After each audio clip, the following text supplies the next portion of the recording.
निसर्ग हा अनेक चमत्कारांचा पाया आहे। त्यातच चिखल हा शब्द ऐकताना जरी घाणेरडा मळमळणारा वाटला तरी या चिखलाच्या कुशीत उमलतंय एक निर्मळ, पवित्र आणि अद्वितीय सौंदर्य, ते म्हणजे कमळ।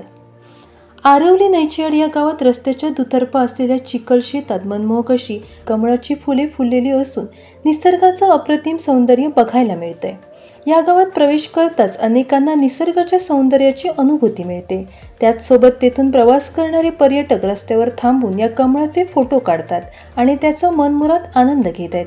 ही कमळाची शेती तेथील लोकांचे उदरनिर्वाहाचे साधन असून तेथील ग्रामदैवत श्रीदेव वेतोबाला मानाने अर्पण केले जातात। या कमळावर वास करणारी कमलवासिनी म्हणून ओळखली जाणारी कोल्हापूर येथील श्रीदेवी महालक्ष्मीच्या चरणीही कमळाची फुले वाहिली जातात। ही फक्त निसर्गदत्त भेट नसून ती भक्तांच्या मनातील निर्मळ प्रेम, श्रद्धा आणि समृद्धीच्या मंगल कामनेचं प्रतीक आहे।